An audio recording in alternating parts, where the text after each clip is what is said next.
주 예수보다 더 귀한 곳은 없네. 이 세상 부귀와 바꿀 수 없네. 영죽은 내 대신 돌아가신 그 놀라운 사랑 잊지 못해. 세상 즐거움 다 버리고 세상 자랑 다 버렸네. 주 예수보다 더 귀한 것은 없네.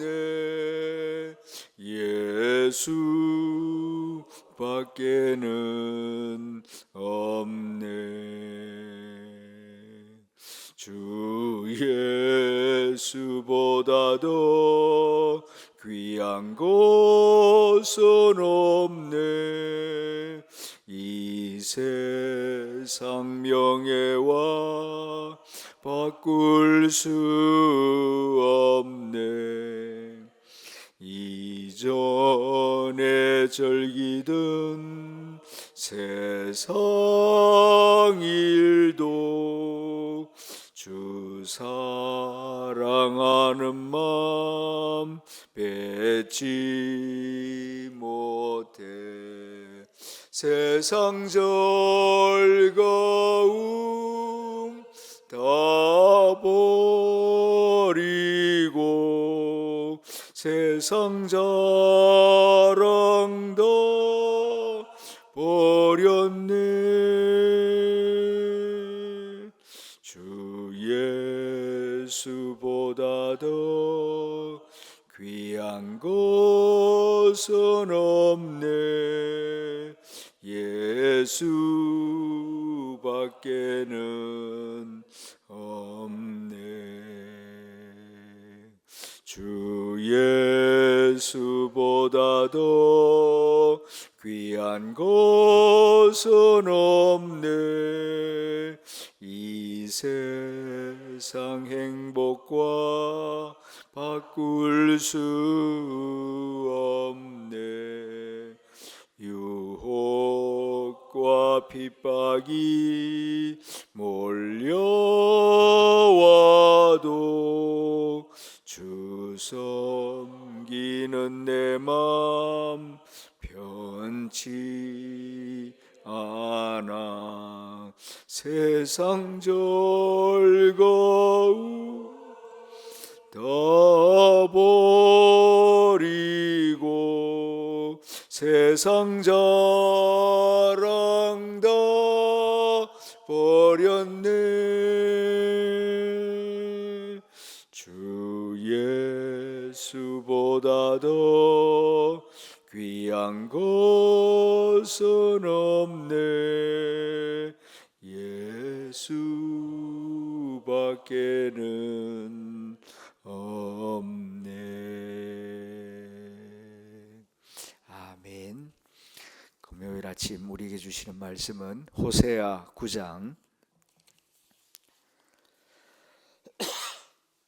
1절부터 9절까지 말씀을 교독하겠습니다. 이스라엘아, 너는 이방 사람처럼 기뻐 뛰놀지 말라. 내가 음행하여 내 하나님을 떠나고 각 타작마당에서 음행의 값을 좋아하였느니라.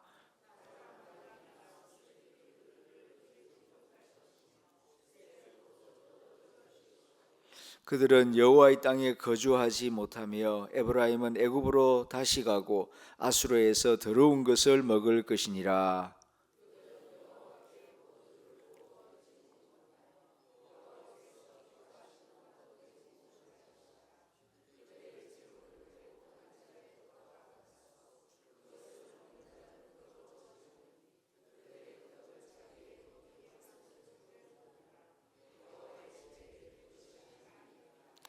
너희는 명절날과 여호와의 절기의 날에 무엇을 하겠느냐?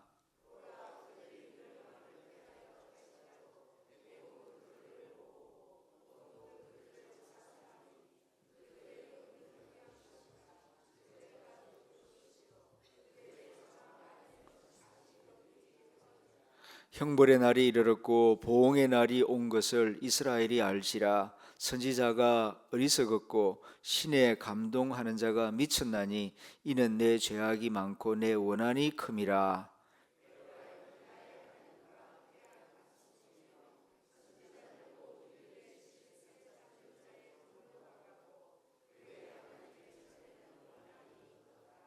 같이 읽습니다. 그들은 기브아의 시대와 같이 심히 부패한지라. 여호와께서 그 악을 기억하시고 그 죄를 벌하시리라. 아멘. 새벽에 나와 기도하는 여러분들을 하나님께서 늘 지혜롭게 순결하게 지켜주시기를 축원합니다. 자, 오늘은 경고의 말씀, 이런 제목으로 말씀을 나눕니다. 호세아는 주전 8세기에 북이스라엘에서 하나님의 말씀을 전한 선지자입니다. 주전 8세기 하면은 여로보암 2세라고 하는 왕이 다스릴 때입니다. 그때는 경제적으로는 굉장히 부유했습니다. 무역이 아주 왕성하게 이루어지던 그런 시대입니다. 그 시대에 세상적으로 인간적으로 보면은 먹고 사는데 문제가 없던 시대였습니다. 그런데 하나님 보시기에는 영적으로 많이 병들어 있었고 타락하고 있었습니다. 그래서 이 호세아를 세워서 하나님의 말씀을 전하고 있는데 그 내용이 대부분 다 경고의 말씀입니다. 너희들 계속 그렇게 살다가는 하나님의 심판이 임한다. 조심해라. 깨어 있어라. 돌아오라 하는 말씀이 이 호세아서의 말씀입니다. 성경의 위대함 중에 한 가지가 선지서가 포함되어 있다는 사실입니다. 대부분 하등 종교, 이 샤머니즘 같은 경우에는 어떤 이런 선지자적인 예언의 말씀이 없습니다. 다 복받는다는 이야기만 있죠. 잘못을 지적하고 그것을 고치라고 도덕적으로 그리고 역사의식을 가지라고 그렇게 가르치는 내용이 샤머니즘에는 없습니다. 그리고 세상 종교에도 대부분 나의 평안, 나의 축복을 추구하죠. 그런데 성경 안에는 상당히 많은 분량이 이렇게 예언의 말씀, 선지자의 말씀이 있습니다. 선지자의 말씀은 상당 부분이 이렇게 비판과 개혁과 회개를 촉구하는 그런 쓴 말씀들이 많이 있습니다. 어떤 경우에 이 선지서 말씀을 읽는 것이 부담이 됩니다. 우리가 바라는 평강, 기쁨, 축복, 건강, 부요함 그런 말씀은 별로 없고 회개하라. 그리고 회개하지 아니하면 이런 무서운 징벌이 임할 것이다. 이런 말씀들이 나오기 때문에 읽기에도 듣기에도 묵상하기에도 부담이 되는 것이 사실입니다. 그러나 여러분 계속 설탕만 많이 먹으면은 몸에 해롭다는 거 아시죠? 진짜 몸에 좋은 거는 쓴 약입니다. 그러므로 고루고루 먹어야 하듯이 우리가 평강의 말씀도 잘 받아야 되겠지만은 이렇게 선지자들의 말씀도 감사함으로 받을 때에 우리의 영혼이 주님 보시기에 거룩하고 건강해질 줄로 믿습니다. 자, 오늘 말씀을 크게 두 부분으로 나눌 수 있겠습니다. 1절부터 6절. 이 말씀은 우상 숭배의 결말을 예고하고 있는 말씀입니다. 우상이라는 게 뭡니까? 하나님보다 더 사랑하는 것, 그게 다 우상이 될 수 있습니다. 북이스라엘 시대 때에는 주로 이 바알과 아세라 신이 우상이었습니다. 그러나 지금 우리가 사는 이 자본주의 시대의 우상은 많은 경우 돈입니다. 이 돈이 우상이 되는 경우가 참 많습니다. 그리고 또한 자식 교육이 우상이 되는 경우가 많습니다. 자식 교육을 위해서라면은 하여튼 물불을 가리지 않습니다. 멀리 이사를 가기도 하고 정말 그 많은 수고를 기꺼이 감당합니다. 신앙생활을 위해서, 하나님을 위해서 그 정도 수고와 희생을 감당하라 그러면은 다 도망갈 사람들이 자식 교육을 위해서라면은 아까워하지를 않습니다. 이런 하나님보다 내가 더 사랑하는 것, 오늘 우리가 94장 찬송을 불렀습니다. 주 예수보다 더 귀한 것은 없네. 이 고백이 진실한 고백이 되어야 할 줄로 믿습니다. 그런데 주 예수보다 더 귀한 것이 내 마음을 차지하고 있으면은 그것이 나의 우상이 될 수 있다 하는 것입니다. 이러한 우상 숭배에 빠지게 되면은 어떤 일이 생기는가? 우상은 내가 만든 신입니다. 내가 만든 신은 나를 반드시 속입니다. 반드시 속입니다. 자식을 하나님보다 더 사랑하면은 그 자식으로 인하여서 피눈물을 흘리는 시간이 올 겁니다. 하나님보다 물질을 더 사랑하면 그 물질로 인하여서 허무감을 느끼고 후회하는 그런 고통이 분명히 찾아오게 됩니다. 건강을 최고로 생각합니까? 연세가 드신 분들은 노후연금에 대해서 걱정을 많이 하면서 하나님보다 거기에 더 마음을 두고 있습니까? 그것이 나를 배반할 것입니다. 하나님보다 앞서는 것이 있어서는 안 됩니다. 모든 것을 하나님 손 아래에 두시기를 바랍니다.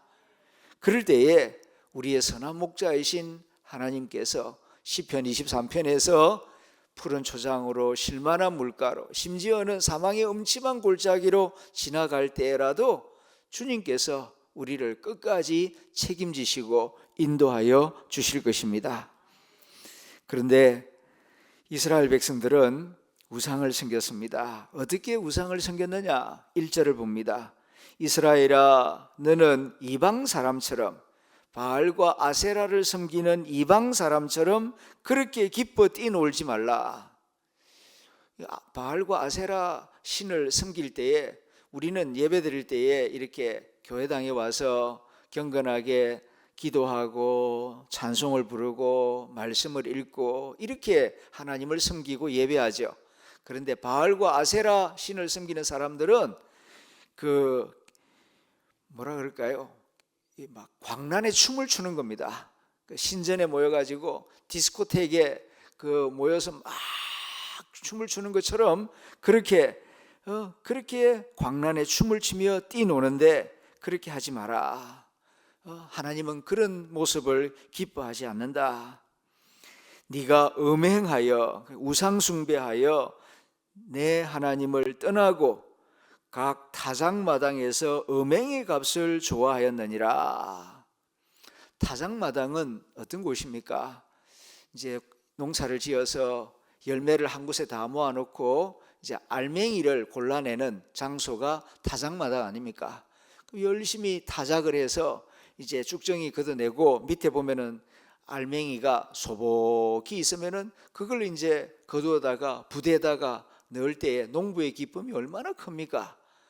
타작마당에서 기뻐해야 하는 것은 이런 알곡을 주신 하나님께 감사하고 찬송을 드리고, 그리고 가족과 일꾼들이 땀 흘려 수고한 것에 대해서 감사하고 그런 기쁨을 누려야 되는데, 타작마당에서 음행의 값을 좋아하였느니라. 음행의 값, 다른 말로 하면 화대죠. 직설적으로 말하면 화대죠. 가정생활을 하면은 남편과 더불어서 기뻐하고 즐거워하고 그래야 되는데, 남편과 함께 기뻐하는 게 아니라 다른 남자하고 관계를 맺고 거기서 돈 받아가지고 봉투 하나 받은 거 가지고 그거 가지고 기뻐하고 즐거워하는 그런 썰개 빠진 모습을 보였다. 하나님께서 얼마나 화가 나겠습니까? 이렇게 하나님을 기뻐하는 것이 아니라 우상을 기뻐하고 춤추고 기뻐하고 세상 쾌락에 빠져 있었다. 거기에 대하여 하나님께서 진노하시고 심판하실 것이다. 어떻게 심판하실 것이냐? 2절부터 6절까지 하나님께서 이스라엘 백성들이 잘 이해할 수 있는 표현 방식으로 이 무서운 징벌을 예고하고 있습니다. 이 시대에 사는 대한민국 사람으로서는 이 말씀이 금방 잘 와닿지를 않습니다. 그 이스라엘 방식이기 때문입니다. 그러나 다시 읽어봅니다. 2절, 타작마당이나 술틀이 그들을 기르지 못할 것이다. 이 타작마당에 나오는 타작마당에서는 알곡이 나오죠. 술틀한 포도주 틀입니다. 거기다 포도 집어넣고 발로 밟으면은 이제 포도주가 이렇게 액체가 흘러서 모아서 포도주가 많이 만들어지죠. 그때 얼마나 참 기쁩니까? 그런데 타작마당이나 술틀이 그들을 기르지 못한다 하는 말은 열심히 타작해도 알맹이가 없고 열심히 술틀을 포도주를 밟아도 포도주가 하나도 나오는 게 없다. 빈 깡통이 될 것이다. 그런 뜻입니다. 새 포도주도 떨어질 것이다. 우상 숭배하는 자들에게는 하나님이 더 이상 알곡도 포도주도 주지 않겠다 하는 말씀입니다. 3절, 그들은 여호와의 땅에 거주하지 못하며, 하나님이 주신 이 가나안 땅에 이제 더 이상 살지 못한다. 왜요? 하나님이 흩어버리겠다는 겁니다. 쫓아내버리겠다.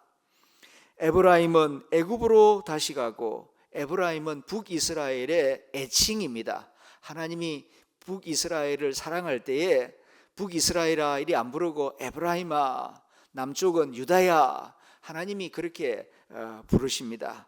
그런데 에브라임은 애굽으로 다시 간다. 애굽은 옛날 모세 시대 때에 그 노예 생활하던 곳입니다. 그 애굽으로 다시 간다 하는 것은 다시 이렇게 노예로 끌려간다. 아수르에서 더러운 것을 먹을 것이다.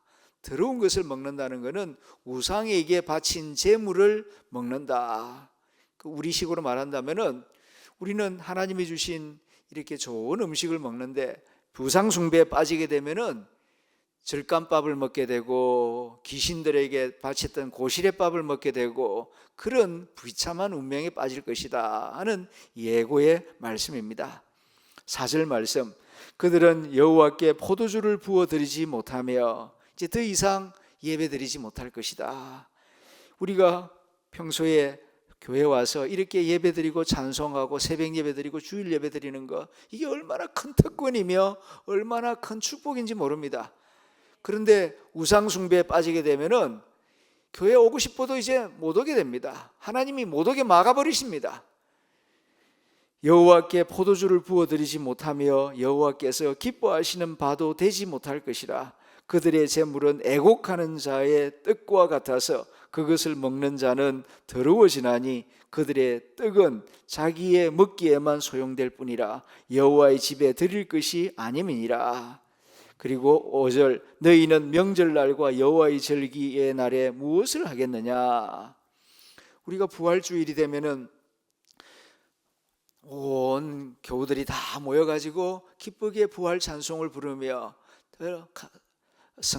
찬양대 칸타타도 하고, 그리고 부활의 특식도 나누고, 그리고 성탄절이 되면은 또 크리스마스 추리가 있고 아이들의 노래 소리가 있고, 그리고 선물 교환도 있고. 이게 작은 일이 아닙니다. 늘 교회 생활하다 보니까 그냥 당연한 것으로 생각하는데 우상 숭배에 빠지면 하나님이 진노하시면은 명절날이 되고 여호와의 절기의 날이 되어도 너희들이 할 일이 없을 거다. 슬픔에 빠질 것이다.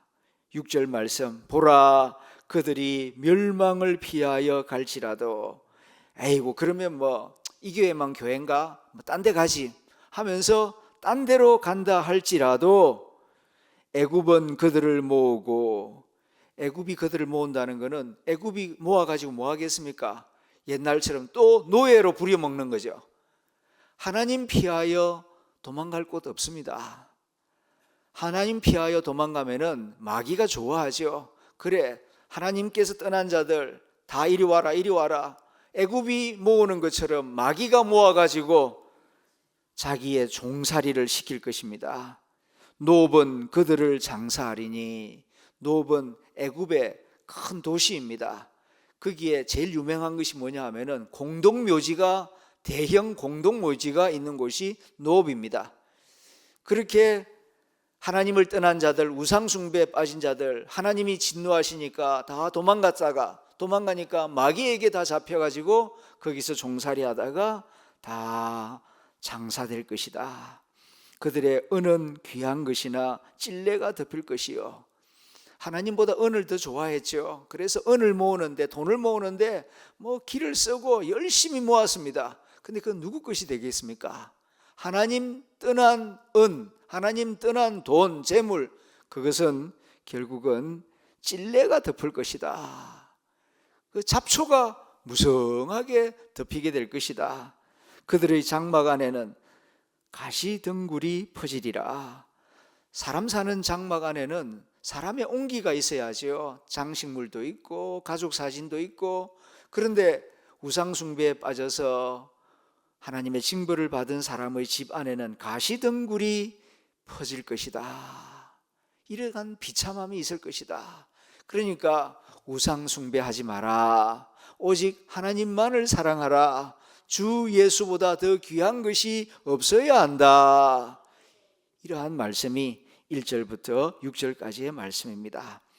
그 다음 이제 7절부터 9절까지의 말씀은 형벌의 날이 이르렀다. 왜 형벌의 날이 이르게 되었느냐? 선지자들을 무시하고 멸시했기 때문이다. 그런 내용입니다. 자, 7절을 제가 읽어봅니다. 형벌의 날이 이르렀고 보응의 날이 온 것을 이스라엘이 알아야 한다. 왜 그런 날이 오게 되었느냐? 선지자가 어리석었고 신에 감동하는 자가 미쳤다고 말했기 때문이다. 우리말로 지금 읽으면은 이게 번역이 아주 좀 애매하게 돼 있어가지고 금방 무슨 뜻인지를 잘 파악하기 어렵습니다. 제가 쉽게 설명을 드립니다. 선지자가 어리석었고 신에 감동하는 자가 미쳤나니, 이 말은 북이스라엘 사람들이 당시 그렇게 말을 했다는 겁니다. 선지자가 하나님의 말씀을 전하면은 귀담아 듣고 회개하고 기도하고 그러는 게 아니라, 하나님의 말씀을 전하는 선지자, 저놈 저 바보 같은 소리 하고 있다. 어리석은 말을 하고 있다. 지금 이렇게 잘 먹고 잘 살고 무역이 잘 되고 나라가 아주 잘 되고 있는데 뭐 저런 쓸데없는 소리를 하고 경고의 말씀을 전한단 말인가. 저 어리석다. 그렇게 평가를 하고, 또 하나님의 신에 감동하는 자, 하나님의 영으로 감동해서 하나님 아버지의 마음으로 말씀을 전하는데 저 미친 사람 아이가, 그러면서 선지자들을 무시했다는 것입니다. 그러면서 선지자가 하나님 말씀을 전하면은 아이고 듣기 싫은데 저 좀 사라졌으면 좋겠다. 선지자에 대하여 원한 미움을 가졌다는 것입니다. 그 정도로 선지자들을 무시하고 멸시하고 그리고 미워하였기 때문이다. 그렇기 때문에 형벌의 날이 이르렀고 보응의 날이 온 것이다. 이것을 이스라엘은 알아야 한다. 그런 말씀이 7절 말씀입니다. 8절 말씀, 에브라임은, 그러니까 북이스라엘은 나의 하나님과 함께 한 파수꾼이며, 에브라임은 하나님이 사랑하는 그런 나라인데, 선지자는 모든 길에 친 새 잡는 자의 거물과 같고 그의 하나님의 전에는 원한이 있도다. 이 또한 한글로 읽으면은 무슨 뜻인지 금방 이해가 안 되는데 설명하면 이렇습니다. 이스라엘 백성들이 그렇게 생각했다는 겁니다. 선지자는 모든 길에 친 새 잡는 자의 거물과 같다. 그렇게 사냥꾼이 새를 잡으려고 거물을 갖다가 이렇게 몰래 보이지 않게 놔놨다가 새가 오면은 확 잡아서 잡아먹으려고 하는 그 나쁜 사냥꾼 같이 선지자는 백성들을 잡으려고 자꾸 저런 무서운 말씀을 전한다. 그렇게 오해를 하고 또 선지자들을 미워하고 그리고 마음속에 원한을 가졌다는 것입니다. 그래서는 아니죠. 오히려 쓴소리지만은 감사함으로 받고 고칠 것은 고치고 회개해야 하는데 그렇게 선지자들에 대하여 오해와 원한을 가졌다.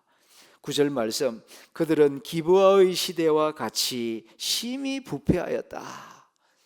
북이스라엘 사람들은 기브아의 시대와 같이, 이게 무슨 뜻인 거 아니? 사사기 19장부터 21장의 내용입니다. 그때를 기브아의 시대라고 말합니다. 사사시대는 왕이 없었으므로 각자 소견에 좋을 대로 행하던 춘추전국 시대입니다. 완전 오방, 그렇게 무질서한 시대였습니다. 그 가운데에서도 가장 어려웠던 시대가 기브아 시대입니다. 어떤 레위인이 자기 부인하고 친정집에 갔다가 부인 데리고 밤길을 가다가 그 기브아 동네를 지나가는데 동네 불량배들에게 잡히게 되죠. 그래서 그 부인이 밤새도록 윤관을 당합니다. 그리고 새벽에 이제 친정집에 데려다 주었는데 아침에 일어나 나가보니까 죽었습니다. 그러니까 그 남편이 얼마나 기가 막히고 화가 나겠습니까? 그러니까 그 남편이 자기 죽은 부인의 시체를 12덩어리로 쪼갭니다. 그래가지고 12덩어리 한 덩어리씩 12지파에게 갖다 줍니다. 왜 갖다 줍니까? 자기의 그 한을 풀어달라는 거죠. 그러니까 12지파에서 누가 이런 짓을 했나, 그러니까 사연을 알게 되고 이제 화가 나죠. 그래서 11개 지파가 일어나 가지고 연합 군대를 만들어서 이런 나쁜 짓을 한 인간은 살려둬서는 안 된다 해서 그 베냐민 지파 남자들을 싹 다 죽여버립니다. 얼마나 죽여버렸는지 나중에는 여자들이 시집 가려고 하는데 신랑이 없어요. 그 정도로 아주 무지막지한 그런 일이 이 기브아 시대에 일어났습니다. 한마디로 말해서 아주 혼란의 시대였고, 여호와를 경외할 줄도 모르고 완전 불량배 깡패들이 가득했던 시대가 이 기브아 시대입니다. 그런데 지금 북이스라엘이 그와 같이 기브아 시대와 같이 심히 부패한지라 여호와께서 그 악을 기억하시고 그 죄를 벌하시리라. 경고의 말씀을 호세아가 전하고 있는 것입니다. 사실 이 새벽 시간에 나와서 이렇게 기도하며 말씀을 듣는 여러분들은 잘하고 계십니다. 사실 이 말씀을 들어야 할 사람들은 저 밖에 있지요. 어둠 속에 있지요. 그런데 우리에게 다시 이 말씀을 들려주시는 것은 우리로 하여금 하나님의 자녀답게 더욱 깨어 기도하고 거룩하게 살아가라고 이 말씀을 주시는 줄로 믿습니다. 그리고 또한 우리 가정의 자녀들과 다음 세대를 이렇게 거룩하게 또 깨끗하게 잘 양육하라고, 우상 숭배에 빠지지 않게 하고, 그리고 도덕적인 부패에 빠지지 않도록 자녀들과 가정을 지켜나가라고, 교회를 지켜나가라고 이 말씀을 주시는 줄로 믿습니다. 항상 주 예수보다 더 귀한 것은 없습니다. 예수님이 나의 가장 귀중한 분이시고 오직 주님만이 나의 길이요 진리요 생명임을 고백하며 주님과 동행하는 이 하루가 될 수 있기를 소망합니다. 기도하겠습니다. 하나님 아버지, 말씀을 듣고 기도합니다. 하나님 없는 다장마당에서 얻는 것들은 하나님이 기뻐하시는 것이 아님을 배웁니다. 하나님, 오늘 부른 찬송의 고백처럼 주 예수님보다 더 귀한 것은 없습니다. 세상 즐거움보다, 세상 명예보다, 그 어떤 것보다 주 예수님이 내 삶의 1번입니다. 이 고백이 진실한 고백이 되게 하여 주시고, 항상 하나님보다 앞서지 않게 하여 주시고, 하나님 인도하심에 순종하며 살아가는 신앙생활이 되게 하여 주옵소서. 하나님 안에서 삶의 의미를 찾게 하여 주시고, 포도나무 가지가 줄기에 붙어 있음과 같이 그리스도 안에 거하게 하여 주옵소서.